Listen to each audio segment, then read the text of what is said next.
আসসালামু আলাইকুম। E-commerce BD থেকে আমি নাজমুল আবারও চলে আসলাম আপনাদের সামনে নতুন আরেকটি ডিভাইসের সাথে বিস্তার আলোচনা করার জন্য। আজকে আপনাদের সামনে যে ডিভাইসটা থাকছে 4Gen ইন্টেলিজেন্স মাল্টিফাংশন ডিভাইস। এটা 4Gen ইন্টেলিজেন্ট মাল্টিফাংশন ডিভাইস কেন বলা হয়েছে, চলুন আজকের এই ভিডিওটা আমরা দেখে আসি।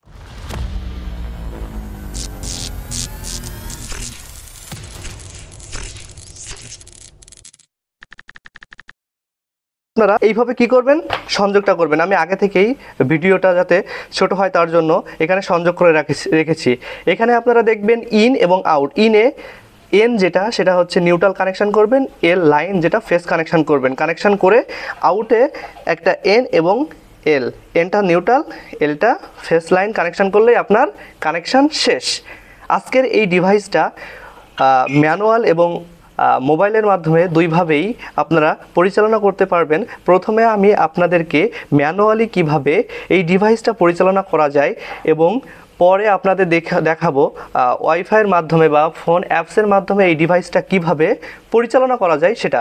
চলুন আমরা এটাকে পাওয়ার ইনপুট করি। পাওয়ার ইনপুট করার সঙ্গে সঙ্গে এখানে আপনারা ডিলে দেখবেন। ডিলে মানে হচ্ছে এটা আমার ইলেকট্রিক সাপ্লাই চলে যাওয়ার পরে, ইলেকট্রিক সাপ্লাই যখনই আসবে তখন এটা কত সময় পরে আমার ডিভাইসটা অন করে দিবে। তবে এটার একটা গুড ফিউচার হচ্ছে এটার মেমোরি। যদি আপনি অফ করে রাখেন অফ থাকবে, যদি আপনি অন করে রাখবেন অন থাকবে। এই বিষয়ে বিস্তার পরে আলোচনা করতেছি কিভাবে এর মেমোরিটা কাজ করে, কিভাবে এটি সময় সেট আপ করার মাধ্যমে শিডিউল অনুযায়ী কাজ করে। তাহলে ডিভাইসটা আপনারা বায়াসিং করার পর দেখবেন অফ করে রাখছিলাম, এখানে অফ আছে। এখন আমরা ডিভাইসটা অন করব। দেখুন আপনারা দেখছেন ডিভাইসটা অন করার পরে এখানে একটি আমরা হচ্ছে আউটপুট হিসাবে একটি বাল্ব নিয়েছি, ডিম লাইট বলে যাকে। এখানে আপনারা হচ্ছে 63 অ্যাম্পিয়ার পর্যন্ত, 1 থেকে 63 অ্যাম্পিয়ার পর্যন্ত লোড নিতে পারবেন। আমি ছোট্ট একটি লোড দেখিয়েছি। যাই হোক, এখানে আপনারা ডিসপ্লে একটু পরিচয় করিয়ে দিই। এই ডিসপ্লের দিকে যদি একটু তাকান তাহলে দেখবেন এখানে ভোল্টেজ শো করতেছে। এখন হচ্ছে আমার বাসা বাড়িতে 236 ভোল্ট আছে। এখানেও দেখেন 238 ভোল্ট। তবে এটার অ্যাকুরেসি অনেক ভালো। আমি এটা অনেক বারবার পরীক্ষা করেছি, এটা খুলেছি, সব কিছু মোটামুটি দেখেছি। এর অ্যাম্পিয়ার নেওয়ার ক্ষমতাও অনেক ভালো, এর অ্যাকুরেসিটা অনেক ভালো। দেখেন 236 ভোল্টেজ, এখানে ভোল্টেজ দেখতে পাবেন এবং এখানে অ্যাম্পিয়ারটা দেখতে পাবেন। অ্যাম্পিয়ারটা হচ্ছে আপনার আউটপুটে কত অ্যাম্পিয়ার লোড দিয়েছেন সেটা এখানে দেখতে পাবেন। এটার আসলে অ্যাম্পিয়ারটা মানে খুবই নিম্নমানের দিচ্ছে, এজন্য এখানে অ্যাম্পিয়ারটা শো করতেছে না। যদি আমি আপনাকে একটু 100 ওয়াটের একটা বাল্ব দিয়ে দেখাই, তাহলে 100 ওয়াটের বাল্ব দিয়ে দেখালে আপনারা হয়তো দেখতে পাবেন, আমি যদি একটু, এই যে 0.4 অ্যাম্পিয়ার নিচ্ছে। হ্যাঁ, এটা ছোট ছিল তার জন্য এখানে অ্যাম্পিয়ারটা শো করছিল না। আচ্ছা, আমি বাল্বটা খুলে ফেলি। ওই বেশি আলোর কারণে ডিসপ্লেটা বোঝা যাচ্ছিল না, তার জন্য আমি ওটা খুলে ছোটোটা লাগিয়ে দিলাম। তাহলে দেখছেন এখানে অনেকের প্রশ্ন যে অ্যাম্পিয়ার শো করছে না। আসলে আপনার এখানে 2 ডিজিটের আপনার অ্যাম্পিয়ারটা শো করবে। যদি 1-এর নিচে আসে, 1-এর নিচে আপনার হচ্ছে মিলি অ্যাম্পিয়ার, সেটাও শো করে, কিন্তু তার নিচে আসলে এটা এখানে শো করে না।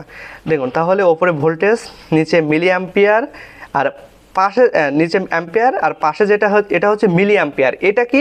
এটা হচ্ছে আপনার যদি এই ডিভাইসটার কোনো ধরনের ডিভাইসের আউটপুট থেকে কোনো ধরনের কোনো লিকেজ ফল্ট হয়, লিকেজ কারেন্ট ফল্ট হয়, লিকেজটা আপনারা সবাই বোঝেন আশা করি, সেটা এখানে শো করবে।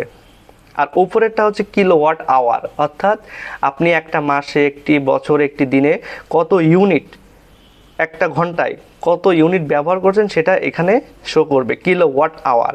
চলুন, ডিসপ্লেটা আমাদের পরিচয় শেষ। এবার এর ভিতরে কি কি ফাংশন আছে এবং ফাংশন পরে এটা ম্যানুয়ালি কিভাবে আমি সেট আপ করবো সেটা দেখিয়ে দিই। চলুন, প্রথমে এখানে একটি সেট বাটন দেখবেন, এখানে একটি ওপরের দিকে অ্যারো চিহ্ন, নিচের দিকে অ্যারো চিহ্ন, এখানে একটি অফ বাটন পাবেন। অফ বাটন দিয়ে বেসিক্যালি অন অফ করা হয়। সেট বাটন দিয়ে আমরা দেখব এখানে কি কি ফাংশন রয়েছে। প্রথমে দেখবেন 270 ভোল্টেজ, এটা হচ্ছে ওভার ভোল্টেজ। আপনারা ওভার ভোল্টেজটা 300 থেকে 120-এ সেট আপ করতে পারবেন। এটা হচ্ছে আন্ডার ভোল্টেজ, আন্ডার ভোল্টেজটা 85 থেকে 200 পর্যন্ত সেট করতে পারবেন। এটা হচ্ছে অ্যাম্পিয়ার, আপনারা 1 থেকে 63 অ্যাম্পিয়ার পর্যন্ত এখানে সেট করে নিতে পারবেন। এটা হচ্ছে সেই মিলি অ্যাম্পিয়ার। এখানে আপনার কেউ যদি শক খায় তার সেই মানবদেহে কত পরিমাণ কারেন্ট প্রবাহিত হওয়ার পর এটা ট্রিপ করবে সেটা এখানে দেখেন 30 মিলি অ্যাম্পিয়ার পর্যন্ত লিকেজ কারেন্ট দেওয়া হয়েছে। এটা চাইলে আপনি পরিবর্তন করতে পারবেন 0 থেকে 100 মিলি অ্যাম্পিয়ার পর্যন্ত। তারপরে যদি দেখায় এটা হচ্ছে আপনার ডিলে টাইম, অর্থাৎ আপনার ডিভাইসটা অন হওয়ার পরে কত সেকেন্ড পরে ডিভাইসটা মানে ট্রিপ করবে বা কাট হবে, মানে ডিভাইসটা লাইন পাওয়ার সঙ্গে সঙ্গে 5 সেকেন্ড পরে আমার লাইনটা আউটপুটে আসবে। তারপরে যদি দেখায় এটা হচ্ছে স্ক্রিন ব্রাইটনেস টাইম, অর্থাৎ আপনার স্ক্রিনটা কি সবসময় অন থাকবে নাকি কিছু সময় জ্বলার পরে আবার অফ হয়ে যাবে। যদি আপনি চান সবসময় অন রাখতে তাহলে অন রেখে দেবেন, যদি চান কিছু সেকেন্ড পরে অফ হবে সেটাও সেট করতে পারবেন। আপাতত আমাদের এই ডিভাইসের ম্যানুয়ালি ফাংশন এইগুলোই। এখন চলুন আমরা কিভাবে এটাকে সেট আপ করবো। প্রথমে আপনি অফ বাটনে একবার প্রেস করবেন, অফ বাটনে প্রেস করার পরে সেট বাটনটা 3 থেকে 5 সেকেন্ড ধরে রাখবেন। ধরে রাখার পর দেখবেন এটা ব্লিঙ্ক করতেছে। ব্লিঙ্ক করার পরে কি হবে, ওপরের অ্যারো চিহ্ন যদি প্রেস করেন তাহলে ভোল্টেজ বাড়বে, এই যে ওভার ভোল্টেজ। বেসিক্যালি আমরা সাধারণত 270ই ওভার ভোল্টেজটা রাখি, অর্থাৎ আমার বাসায় যখনই ওভার ভোল্টেজ 220 বা 30 থেকে 270 চলে যাবে তখনই আমার এটা কি ট্রিপ করবে। এবার ওভার ভোল্টেজটা শেষ। আন্ডার ভোল্টেজটা আমরা 170-এ রাখি। সাধারণত আমাদের বাসা বাড়িতে 170, 80, 90 বা 200-র দিকে ভোল্টেজটা থাকলে মোটামুটি কাজ করে, কিন্তু তার নিচে যদি চলে আসে ভোল্টেজটা তাহলে ডিভাইসগুলো সব অকার্য হয়ে যায় বা কাজ করে না। সেটা এখানে যদি 170 ভোল্ট আছে অটোমেটিক্যালি আপনার ডিভাইস থেকে কি করবে, কাট করে আপনার বাসা বাড়ির সকল লোডকে অফ করে দিবে। পরে যদি দেখি 63 অ্যাম্পিয়ার, এটা আপনি চাইলে আপনার মনের মতো 20 অ্যাম্পিয়ার, 25 অ্যাম্পিয়ার, 10 অ্যাম্পিয়ার, 15 অ্যাম্পিয়ার, আপনার যেটা অ্যাম্পিয়ার প্রয়োজন। কারণ অনেকে এইটা শুধুমাত্র এসির জন্য, শুধুমাত্র ফ্রিজের জন্য ব্যবহার করে, সেক্ষেত্রে তো তার 63 অ্যাম্পিয়ার দরকার পড়ে না। সেক্ষেত্রে চাইলে 10 অ্যাম্পিয়ার, 12 অ্যাম্পিয়ার, 15 অ্যাম্পিয়ার আপনি সেট আপ করে নিতে পারেন। অ্যাম্পিয়ারটা শেষ। অ্যাম্পিয়ারের পরে আসে এই সেই লিকেজ কারেন্ট আমরা সাধারণত সবাইকে সাজেস্ট করি 30 মিলি অ্যাম্পিয়ার রাখতে। কারণ একটা মানুষ যখন শক খায় 30 মিলি অ্যাম্পিয়ারে তার কোনো সমস্যা হয় না। যখনই শক করবে, শক খাওয়ার সঙ্গে সঙ্গে 30 মিলি অ্যাম্পিয়ার যখন নিউট্রাল দিয়ে বাইপাস হবে তখনই কি হবে, এটি ট্রিপ করবে। এটা আপনি কমাতেও পারেন, বাড়াতেও পারেন। আমি যে কমিয়ে দিচ্ছি, এই যে আবার বাড়িয়ে দিচ্ছি। এরপর দেখবেন আপনার সেই ডিলে টাইমটা আমি আরও একটু কমাই, এই যে 3 সেকেন্ড করে দিলাম। ডিলে টাইমের পরে হচ্ছে আপনার সেই ব্রাইটনেস টাইম, এটা আমি অনে রেখেছি কারণ আমার ডিসপ্লেটা ভিডিও করার সুবিধার্থে সবসময় অন রাখতে হবে। এটা আপনারা এই যে 1 সেকেন্ড করে দিতে পারেন। এটা আপনারা মোটামুটি টাইম এখানে সেকেন্ড বাড়াইতে পারবেন, আবার অন করে রাখতে পারবেন। তবে আমরা সাজেস্ট করি সবসময় অন করে রাখার জন্য। মোটামুটি এই ডিভাইসটার ম্যানুয়ালি ফাংশন খুবই সহজ এবং সবার জন্য একটি মানে সহজ স্বাবলম্বী ভাষায় তৈরি করেছে এই ডিয়াগো 4 জেন ইন্টেলিজেন্ট মাল্টিফাংশন ডিভাইসটা। আপাতত এই ডিভাইসটা হাতে পাওয়ার পরে ম্যানুয়ালি আর কোনো সেট আপ নাই। চলুন এখন আমরা দেখব কিভাবে ফোনে ওয়াইফাই কানেক্ট করে ফোনের মাধ্যমে আরও অনেক ফিউচার আমরা সেট আপ করতে পারবো। যদি একটু বলি এখানে আরও কী ফিউচার আছে, এখানে আপনি টাইম শিডিউলিং করে দিতে পারবেন। যেমন আমার হচ্ছে ধরো একটা লিফট আমার 24 ঘন্টা চালাবো না, লিফটটা আমার সকাল 10টার পর থেকে সন্ধ্যা 5টা পর্যন্ত চলবে এবং অটোমেটিক্যালি তারপরে অফ করে দিবে। সেই টাইমটা এখানে সেট করে দিতে পারবেন। তবে মজার একটা বিষয় হচ্ছে এখানে যখন আপনি টাইম শিডিউলিং করে দিবেন, এই ডিভাইস থেকে পাওয়ার চলে গেলেও আপনার টাইমটা মেমোরি থেকে যাবে, ডিলেট হবে না। আরও কিছু মজার ফিউচার হচ্ছে এই ডিভাইসটা কি করবে, আপনার বাসা বাড়িতে আগুন ধরার হাত থেকে রক্ষা করবে। যেমন অনেক সময় শর্ট সার্কিট হয়ে আগুন ধরে যাওয়ার সম্ভাবনা থাকে, এই ডিভাইসটা আপনাকে বাঁচাবে। কিভাবে, এর ভিতরে একটি টেম্পারেচার সেন্সর রয়েছে। যে টেম্পারেচার সেন্সরটা আপনি যদি বলে দেন যে আমার 80 ডিগ্রি সেলসিয়াস বা 90 ডিগ্রি সেলসিয়াস হলেই তাপমাত্রা হলেই আমার ডিভাইসটা ট্রিপ করবে, হ্যাঁ সেটাই করবে আপনি যেভাবে সেট করে দিবেন। এবং এই কাজগুলো সে কত সময়ে করবে, কত সেকেন্ডে করবে, কত দ্রুত করবে, আপনি সেটাও শিডিউলিং করে দিতে পারবেন। চলুন আর বেশি কথা না বলে অ্যাপসের মাধ্যমে কিভাবে কানেক্ট করে কিভাবে এই ডিভাইসটাকে পরিচালনা করা যায়। প্রথমেই আমরা এই ডিভাইসটার সঙ্গে এই ফোনটা কানেক্ট করার জন্য একটি অ্যাপস ডাউনলোড করতে হবে। সেই অ্যাপসটা টুয়া বা স্মার্ট লাইফ। আমি আগে থেকেই টুয়া অ্যাপসটা ডাউনলোড করে রেখেছি। প্রথমে আপনারা কি করবেন, ডিভাইসের এখানে যে ওয়াইফাই চিহ্নটা দেখছেন এটা প্রেস করে ধরবেন। প্রেস করে ধরার পরে এখানে দেখবেন ব্লিঙ্ক করবে। হ্যাঁ, ব্লিঙ্ক করতেছে মানে আপনার ডিভাইসটা পেয়ারিং মোডে চলে আসছে। এখন আমরা কি করব, এখন হচ্ছে এই যে প্লাস চিহ্ন আছে, প্লাস দিয়ে আমরা এই ডিভাইসটাকে অ্যাড করব, অ্যাড ডিভাইস। এটা কানেক্ট করার জন্য আপনার ফোনে ব্লুটুথ প্লাস লোকেশন অন রাখতে হবে। আমি ব্লুটুথ এবং লোকেশন অন করে দিয়েছি। দেখুন এটা পেয়ারিং হচ্ছে।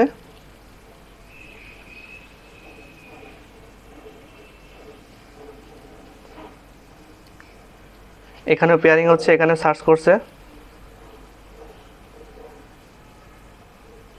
হ্যাঁ, দেখুন একটি নিউ ডিভাইস নামে আমার এখানে একটি আসছে, লোগো আসছে। ওখানে প্রেস করব।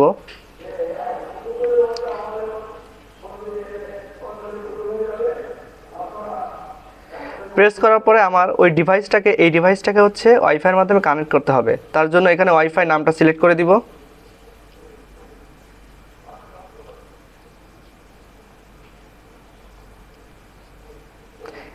ই-কমার্ট বিডি।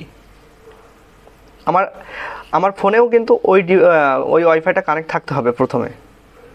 ই-কমার্ট বিডি এবং আপনার ওই ওয়াইফাইয়ের যে পাসওয়ার্ডটা সেটা আপনি দিয়ে দেবেন। আমার এখানে পাসওয়ার্ড @0। নেক্সট দেওয়ার পরে আমার এটা হচ্ছে এখন কানেক্ট করতেছে, ওয়াইফাইয়ের সাথে কনফিগ করতেছে। দেখুন ব্লিঙ্ক করাটা থেমে গিয়েছে। এখানে কিছুক্ষণ পরে চিহ্নটা পরিবর্তন হয়ে যাবে। হ্যাঁ, এই যে ইন্টেলিজেন্ট সুইচ ডান। এখন কি হলো, আমার এই যে ডিভাইসের সাথে ওয়াইফাইটা কানেক্ট করে দিলাম, আমার বাসার ওয়াইফাইটা। এখন আপনি ফোনটার মাধ্যমে আপনি যদি ডাটা দিয়েও চালান বা আপনি বাইরে ডিভাইসের বাইরে অন্য কোথাও আছেন, লোকেশানে অন্য কোথাও আছেন, তাও আপনি এখান থেকে পরিবর্তন এক্সচেঞ্জ সব কিছু করতে পারবেন। দেখুন আমি প্রথমে আপনাকে অন করে দেখাবো। এই যে এখানে যদি অন বাটন চাপি, দেখেন অন হওয়ার সঙ্গে সঙ্গে এই যে লাইটটা জ্বলতেছে। অফ করে দিলাম, অফ। আচ্ছা, এখন আমি দেখাবো শিডিউল। এই শিডিউলে আপনি অ্যাড শিডিউল। এখন আমার কয়টা বাজে, 10:38। আমি এখানে শনি, রবি, সোম, মঙ্গল, বৃহস্পতি সব দিয়ে দিলাম। দেওয়ার পরে আমি 10:38 কী হবে, ডিভাইসটা অন হবে। সেভ। আচ্ছা 10:38টা বেজে গিয়েছে, তাহলে 39 করে দিই। 39। দেখুন যদি খেয়াল করেন এখন বাজে 10:38, 39 মিনিটে আমার ডিভাইসটা অন হবে। দেখতে থাকুন।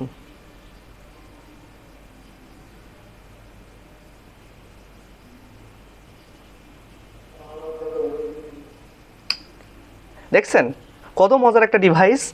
আর এই টাইম শিডিউলটা যদি আমার ডিভাইসটা বিদ্যুৎ সাপ্লাই বন্ধ হয়ে যায় তারপরেও মেমোরি হিসাবে থাকবে, এটা একটা অনেক ভালো ফিউচার। আচ্ছা টাইম শিডিউল দেখলাম, সেমভাবে আপনারা অফও করতে পারবেন। ব্যাস এখানে এইটুকু। আরেকটু দেখাই, এখানে আপনারা পাশাপাশি এই যে এখানে আপনারা কিলোওয়াট আওয়ার কত ইউনিট উঠতেছে এখানে দেখতে পাবেন। সাথে সাথে এখানে কারেন্ট দেখতে পাবেন, এখানে দেখতে পাবেন অ্যাক্টিভ পাওয়ার, অর্থাৎ এখন আপনার এইখানে কত ওয়াট লোড রয়েছে। আমি যদি একটু 100 ওয়াটের বাল্ব দেখাই তাহলে দেখতে পাবেন, দেখা যাচ্ছে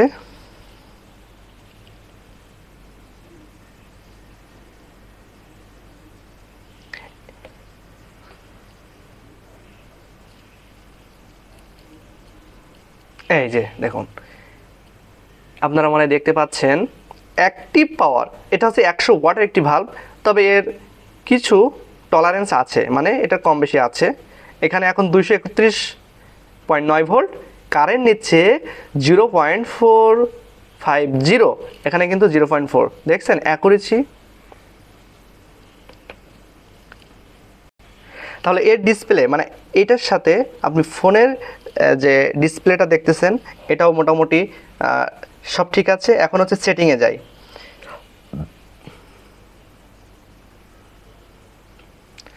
সেটিংয়ে যাওয়ার পর যদি দেখায় এখানে সেট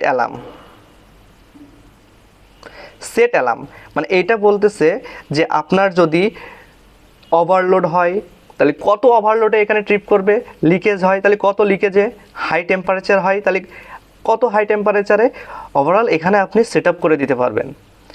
এখানে কি ফোনের মাধ্যমে আপনি over voltage, under voltage, high temperature, over current A to Z এখানে সেট করে দিতে পারবেন। সেই সেটটা ডিলে প্রোটেকশন অর্থাৎ কত সময়ে সেটা কাজ করবে এবং কত সময় সেটা রিকভারি হবে, মানে কারেন্টটা ধরো ওভার ভোল্টেজে ট্রিপ করলো এবং কত সময় পরে সেটা রিকভারি হয়ে ফিরে আসবে। লিকেজ টেস্টটাও খুব চমৎকার একটি এই ডিভাইসে আমি পেয়েছি। দেখুন এখানে আমি টেস্ট বাটনে হাত দেওয়ার সঙ্গে সঙ্গে এটা ট্রিপ করবে, মানে এটা লিকেজটা কাজ করতেছে। আমি প্র্যাকটিক্যালি এখানে দেখাবো আপনাদের। যাই হোক, লিকেজ টেস্ট। তারপরে হচ্ছে এখানে আপনারা মোটামুটি লক করেও রাখতে পারবেন, চেঞ্জ পাসওয়ার্ড, অ্যাড্রেস সব কিছু লক করে রাখতে পারবেন। আর একটা মজার বিষয় আপনাদের সাথে একটু শেয়ার করি। যদি এই ডিভাইসটা কোনো ক্রমেই কেউ একটু ভুল সেট আপ করে থাকে, কোনোভাবেই ভয় পাওয়ার দরকার নেই।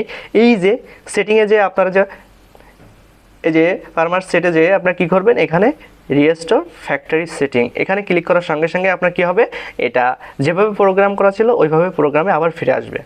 পাশাপাশি মেইনটেন্স লক, এটাও আমার খুব ভালো লেগেছে এই বিষয়টা। মেইনটেন্স লক যদি আমি করি, এখানে মেইনটেন্স লকটা আমি প্রেস করার সঙ্গে সঙ্গে এখান থেকে আপনার ডিভাইসটা যতবারই অন অফ করেন না কেন এটা অন হবে না। এখান থেকেও যদি আমি দেখাই আপনাদের, এখানে দেখুন এখানে কি হচ্ছে, অন হচ্ছে না। এই যে equipment maintenance lock unable to open. তাহলে কি আপনার ডিভাইসটা যখন বাসায় রেখে যাবেন তাহলে ওইখানে লক করে রেখে যেতে পারবেন, কেউ চাইলেও এটা আনলক করতে পারবে না আপনি ছাড়া। এখন চলুন আমরা এটা আনলক করি। আনলক করে দিলাম। এখন দেখুন কাজ হচ্ছে। ঠিক আছে, আজকের ভিডিওটা এই পর্যন্তই। ইনশাল্লাহ নেক্সট কোনো ভিডিওতে আরও একটি নতুন ডিভাইস নিয়ে আপনাদের সামনে বিস্তারিত আলোচনা করব। আসসালামু আলাইকুম।